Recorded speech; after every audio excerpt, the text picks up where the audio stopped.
So what we're going to do today is look at how we would start drafting our response to prompt 3. We're still dealing with the charter school articles, right? We have the I-1240, should it be passed or should it not be passed? What are we urging Washington citizens to do? And so the first thing I wanted to again show you is I'm still dealing with the same notes that I created, right? The same notes that helped me create the first two responses. This is actually the response to prompt number 2. I'm going to get rid of it because you guys should be familiar with it from the first YouTube video. Um, and again, you'll see all of these notes. And the other thing that I have here is the actual prompt itself. Visually, you'd be surprised when you actually have the prompt in front of you, or if you actually, sort of paraphrase what the prompt is asking for. When you see it as you're writing, or when you see it right before you start writing, it will force you to address some of the things that the testers are asking you to address. So how should Washington citizens vote on Charter School Initiative 1240? Include an argument that introduces and supports a claim assessing the benefits and risks of 1240. Your argument must have a claim, valid reasoning, extends on the arguments and the sources, support your claim with evidence from prompt, present a counterclaim, and refute it. So before there were some questions about the benefits and risks, I remember someone asking, well, how can we do both if our argument is saying that it's either beneficial or dangerous? And so after thinking about this question and also looking at this specific example, what the testers are actually doing, and it does seem sort of tricky, but now that we know, you guys will be okay. You are assessing the benefits if you are talking about how this initiative should be passed, and you are assessing the risks when you bring up the counterclaim. In the same way, if you are saying that this shouldn't be passed, you are assessing the risks. And when you bring up the counterclaim, you are also assessing the benefits. So assessing doesn't mean agreeing with the benefits and risks. It just means bringing some of those benefits and risks up. And so actually, in all of the prompts that we've been doing about the Ebola virus, about GMOs, when this assessing the benefit and risk part comes up, it actually means you will do both if you are presenting a counterclaim, because you will, yes, support your position, but you will also look at the opposition. Hopefully that made sense. All right, so that sort of clarifies that benefit and risk portion. The next thing I want to show you is what I have here are 3 different types of introductions. So you'll see the first one. I-240 will permit the opening of publicly funded charter schools run by private organizations contracted by the state. All families, not just those who can afford a private education, should have options if they are dissatisfied with their zoned public school. Therefore, it would benefit citizens of Washington to vote yes on Initiative I-1240. So, you'll see that this first sentence is sort of a general definition of what the initiative is, a little definition of what charter schools are. Then you have a argument. All families should be able to have the option of taking their child to a charter school, and it would benefit, I'm sorry, this last sentence is actually the argument. The argument is Washington citizens should vote yes on Initiative I-1240, and the reason or the claim to support this argument is because all families should be able to put their children into better public schools. And if they can't afford private schools, then they should have the option, right? So again, the argument is yes, vote yes on Initiative I-1240. The claim or the reason why, because families should be able to have better education for their children. And so having that in mind, when you are writing this essay, you would want to address that specific claim, right? The idea of all families should be able to have an education or a good education for their children, even if they can't afford to send their children to private schools. Then we have a second example. Poor test scores, horrible teachers, violence during lunch hour. These are all qualities of some of our public schools. This should seem kind of familiar. This is, if we remember from our introduction lecture, an example of a surprising statement. I just wanted you to see how you could use a surprising statement to sort of get your reader's attention in this, to respond to this prompt, right? So you have that, and then you say charter schools give students zoned to some of these schools the option of a free and better education. I-1240 will permit the opening of these schools in Washington. Yes, citizens of Washington, or actually, therefore, citizens of Washington or Washington citizens should vote yes on the I-1240, right? Again, it's pretty much the same idea. It's just a different way to format it. We have the surprising statement. We then have, this is one of the benefits of charter schools. We have our argument. Citizens of Washington should vote yes on I-1240, and the reason why, because again, that would give families the opportunity to send their children to better schools. Now, this pushes it further by saying not just better schools academically, but better schools in terms of teachers and in terms of safety. Then we have this third example of an introduction. Free and great education for only the lucky ones. Essentially, this is what the I-1240 will do if passed. Charter schools are designed to be a better and free education for those unhappy with their public schools. However, because of the lottery system and the amount of money it costs to run a charter school, it makes the educational condition worse for all. Washington citizens should vote no on initiative I-1240. Free and great education for only the lucky ones. Again, this is a surprising statement. And what this introduction is saying is that we should vote no on I-1240. That's the argument. And the reason for this, there are two claims being made. The first, it has a lottery system, so it's unfair.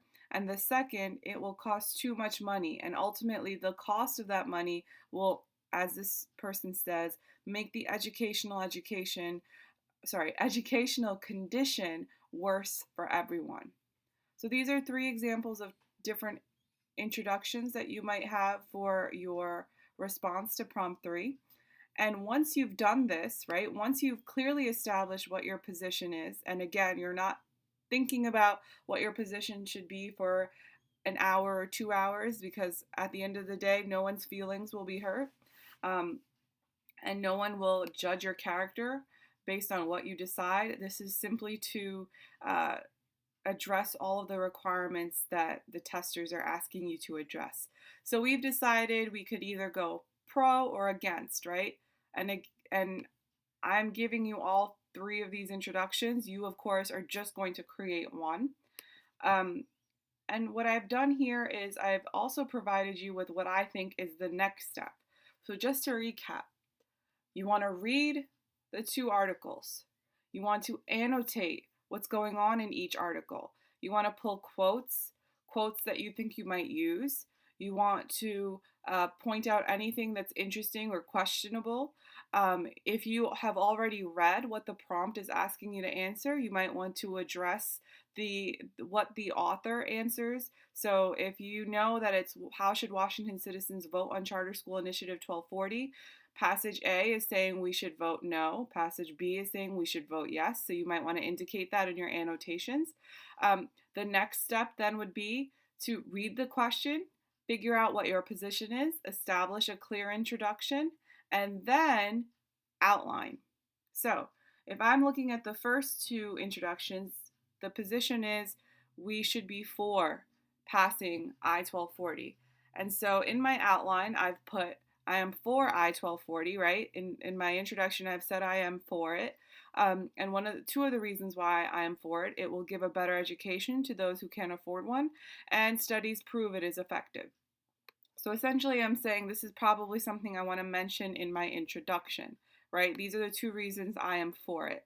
Now, what will happen is if I've already written my introduction, I might say, oh, I didn't actually talk about the idea of studies, and so I might want to go back and revise and incorporate that into my introduction.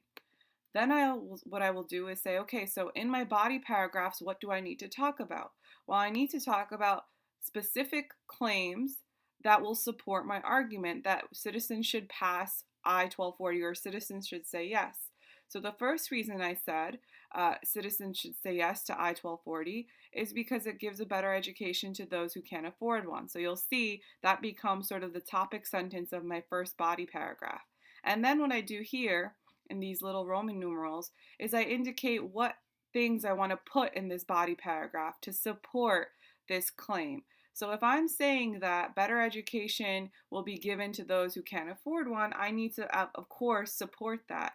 And so I will use evidence from passage B because Evans talks about how charter schools are free and open to all. I might want to elaborate on this idea of equal opportunity and how equal opportunity means everyone should have the same privileges, not just people who grow up in nicer areas. And maybe I want to talk a little bit about Catholic schools and how they can't be the only alternative option to poor public schools. Charter schools give another great option. Body paragraph 2. What's another thing I need to bring up to support my argument? Well, I want to bring up the fact that studies have shown it is quite effective.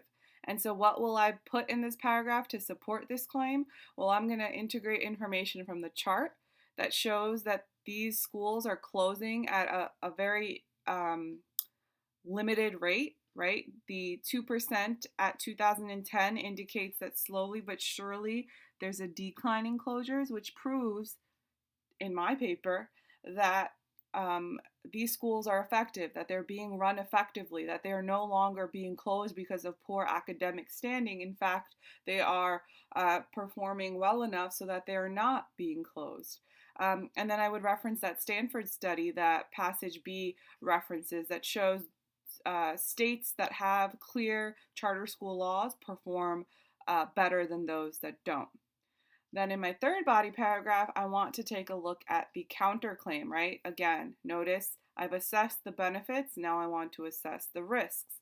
And so one counterclaim that Johnson notes is that it's taking away money from public schools. And that's one reason why we don't want to have this initiative passed. And so I would have to figure out how I can punch that counterclaim out, right? Remember, you have to punch it out before you finish the paper. And so we need to ask ourselves, okay, so if that's what the opposition is saying, how can I still leave victorious? And so one thing you might consider is saying, well, it's not really taking money away from public schools because according to the chart and according to the information being given, charter schools make up a very small portion of the entire educational system. So if it takes up a very small portion, it will not be draining money away from public schools. Another counterclaim can be, well, it seems as though the money that's being put into public schools is not doing enough anyway, and that perhaps taking away some of this money will force public schools to perform well, to compete for funding, and will force them to really have better teachers, have better curriculum so that they can get the money that they feel like they deserve. So that's, again, two options for how you can punch that counterclaim out. Then I have a conclusion in which I restate my position and the reasons for my position. And then I leave with a call for what is moral and or ethical, right? You want to leave them with some pathos. You want to talk about why this is something that they need to understand on a moral or ethical level. And so again, morally, you can say something about how, equal opportunity is not just for some, right?